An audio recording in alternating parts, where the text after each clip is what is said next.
Tonight we spoke about balancing love and discipline. It was a topic a lot of people had feedback on, a lot of comments, a lot of questions, a lot of personal experiences.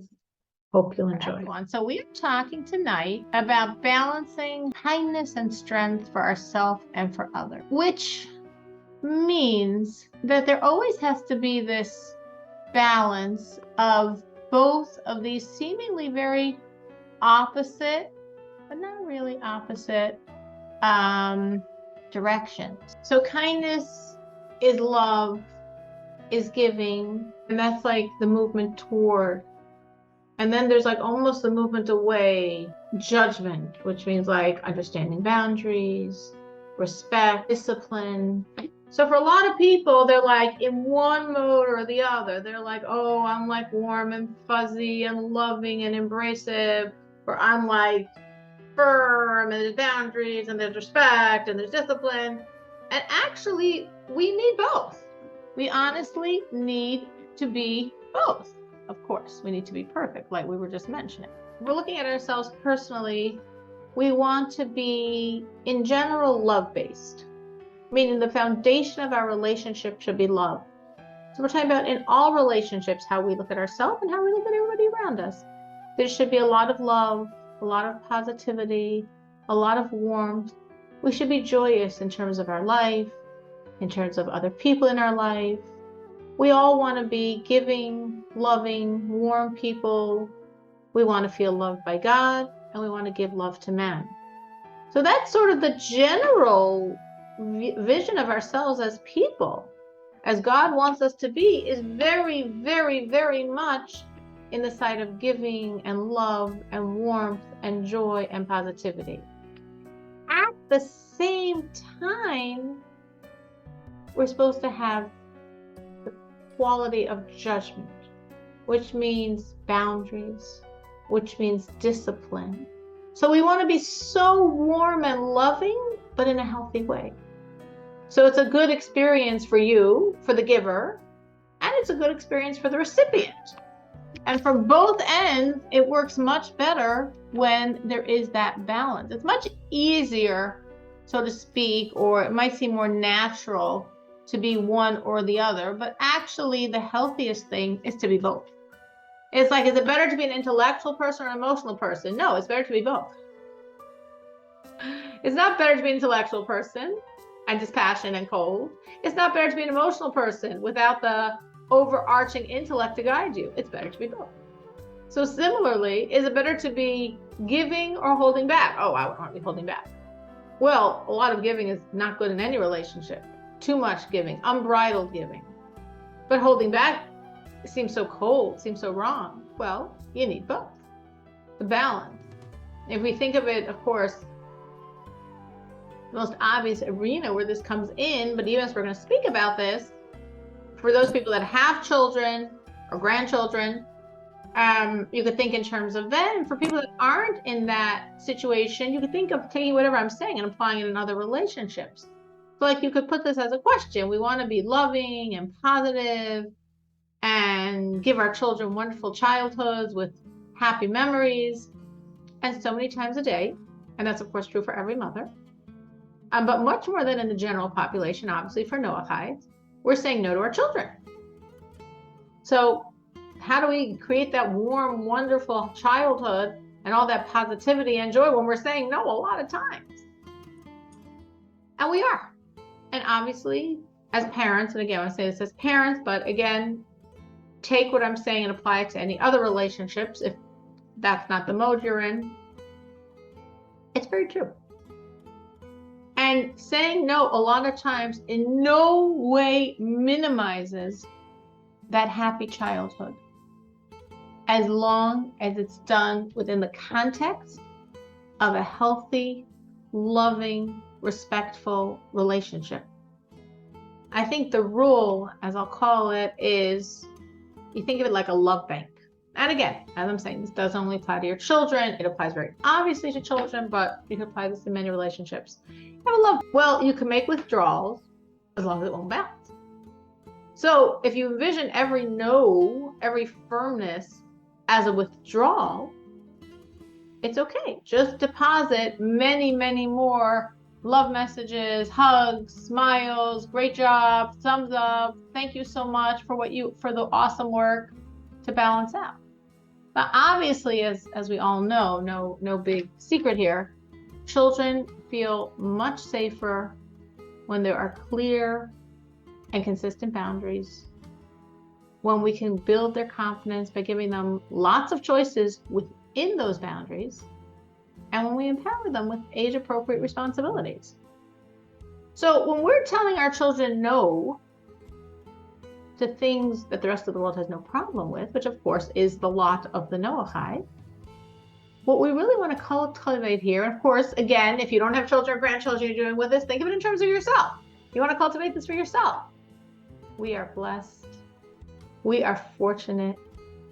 We have the gift of knowing God in a way, unfortunately, many people in this world don't. They're good people, they just don't know. And as I'm saying again, if you're not a mom or a grandma, this is so true for yourself as well, because you also find yourself saying no to yourself a lot of times. And you might also start feeling maybe a little resentful, whatever. Same message. I'm so blessed. I'm so fortunate. Every time I'm doing any of these things that I'm saying no to myself, again, for some of you, it'll be like, well, I really want to say no. I definitely wouldn't want to be doing that, because you've achieved the sensitivity of appreciation. But sometimes you lose it. If you lose it, sometimes you want to watch that TV show or whatever. If you lose it, just remember, I have this gift. I have the gift of knowing God in a way that unfortunately many people in the world don't. Many people in the world are good people, they just don't know. And I have this gift. So every time I'm saying no to myself or to my child or my grandchild or someone else in my life, it's a blessing. And I'm so blessed that I'm in this position. So for your children, it's why can't they wear that tank top or go to McDonald's or watch that TV or have that toy? Or for you, put it in your lengths, fill in the lengths, whatever it is for yourself that you might struggle with. Because I'm blessed that I know God and I know His will. And I'm blessed that I can be so close to Him. And every time I have this opportunity and I, so to speak, sacrifice, it's just another opportunity for me to get really close. So that's the message you want to feed yourself, which of course generically you all believe in, because otherwise you wouldn't be doing this.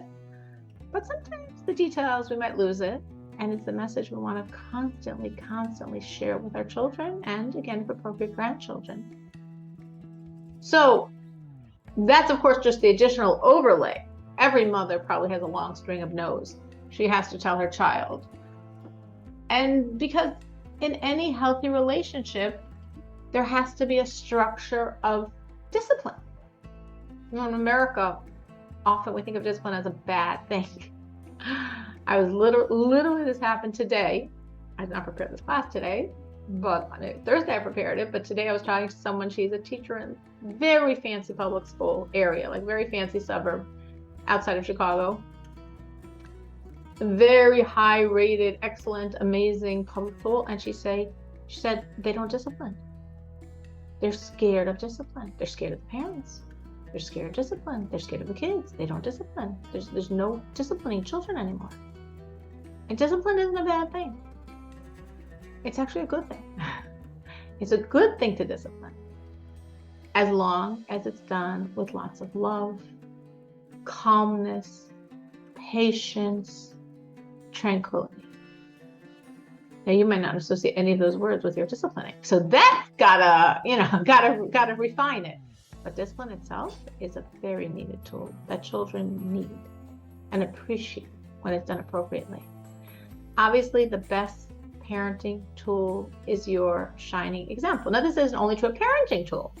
You're not a parent, but if you have other people in your world and you want to bring them closer to God, the best tool to bring someone else closer to God is your shine. With children, you can talk aloud and say what you want your child to hear, or you can say it in response to them. I get it that you don't want to pray. I don't always want to pray. Sometimes I'm feeling rushed to go to work. I don't have the time. And then I breathe. And I remember how exactly in those moments, it's so much better. I feel so much better after I pray. And if I'm thinking how crazy this day is going to be, I even more need my prayers. And then I pray. Or again, I'm just giving you that as an example. Depending on the child, if you know he's struggling to pray, maybe you wouldn't say that to him. Maybe you would say to someone else when he's around. Children always eavesdrop, don't worry. It was real struggle to get myself to pray this morning, and then the whole 9 yards, and I was so stressed, and I just felt didn't have any time. And then I thought, if I'm so stressed and feel so pressured, I need God more today. So I disciplined myself to pray, and I felt so much better. I wouldn't share, now this is of course a question some people wonder or grapple with or have different opinions on. I wouldn't share past sins with my child.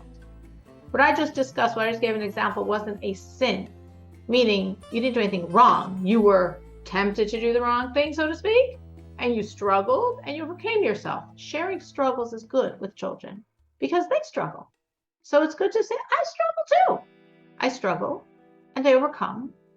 And that's part of the process, and it's a good process. Because if they don't feel that you struggle, then they might feel that, oh, if they're struggling already, they're off. But sharing things you did wrong, I in general, most definitely think is not healthy for a child. Because what happens when you do that is they turn it in their heads and say, well, Mom did that. And she's so good. So it's okay. I can do it as well. And then someday later, I'll also be so good. So don't share your sins. Don't share your transgressions. But to share that you struggle and you overcome, it's a wonderful lesson. It's not always simple for me to do the right, but I do. And it feels good. So don't be scared to be firm. Be scared to raise your voice. That you should be scared of. Be scared to slap, to be rude, to be too busy for them. All of those things you should be scared of and shouldn't allow yourself to do. But firmness coupled with love, respect, time, and attention, all that's very good for a child. But those sometimes are hard things. Love and respect and time and attention. That could be a very long list when you happen to have other things going on in your life, as I'm sure we all do. We all do. And those are the things to really strive for. Again, as we're talking about this balance of the giving and the withholding of creating that joyous, wonderful, positive environment, and yet that firmness, this is really on the giving side. Love and attention and time and respect. Now, obviously, of course, I love my child. But when we say love, you want to express your love in a way that they process that they are loved.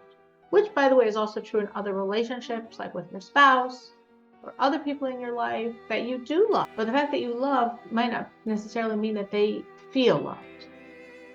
So whenever we're in a relationship with someone and there's love, we want to express that love, and we want to think, how will the other person understand that they're loved?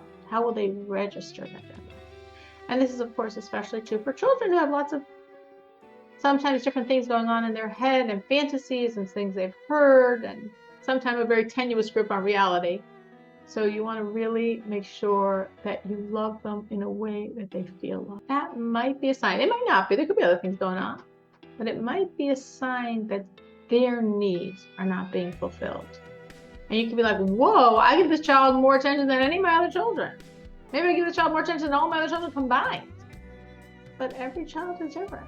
And some children have very, very deep, gaping love buckets. Some children have a very strong need. And like, it's almost like every much you're giving, you feel you're never going to fill their need, but we've got to try. So how much time, how much attention, how much focus? It's different for each child. But you want to sincerely try, and when you feel they're acting out, again, that's when you might say, like, maybe this child's needs he's not getting. I'm giving sincerely, I'm giving as much as I give all my other children. But it's not enough for this child. This child needs more. And we have to be really sensitive to that, because it's very easy to get annoyed. And to feel like, oh my gosh, I'm giving this child so much. And they act like I never pay them any attention. They act like I never give them anything. But if you're giving your child that love and that time, don't worry. Don't be scared of the word discipline. Don't feel that's going to mar their childhood. They will have a happy childhood, a stable, supportive childhood that will help them grow to be healthy, happy adults. And when you're going to couple this with a relationship to God, that you're inculcating in your child, that you're gifting your child with. You all journeyed, you all searched, you all found, and it was, for most of you, it wasn't the easiest path, it wasn't the easiest road. Your kids get it as gifts. So besides this amazing mother you're being, but you're giving them this most precious gift, it's going to really help them to be the most healthy, happy adult. And when the foundation is there, that foundation of love, of positivity, of joy, of respect, of attention, of time, all those wonderful things, the discipline is positive. It's going to help them grow. It's like pruning a plant. It's like focusing light to make a laser beam. Again, discipline meaning calm, meaning consistent, meaning within the context of a joyous, loving household. That discipline is not harmful. That discipline is the best thing a child can have. That discipline is helpful. What would a child be like without it? So that is the broad strokes. I'm responding to the question that was raised. And again, as I feel, the question is, of course, applicable for parents, and it's applicable for all of us in terms of ourselves. It's applicable for us in terms of many other relationships. But that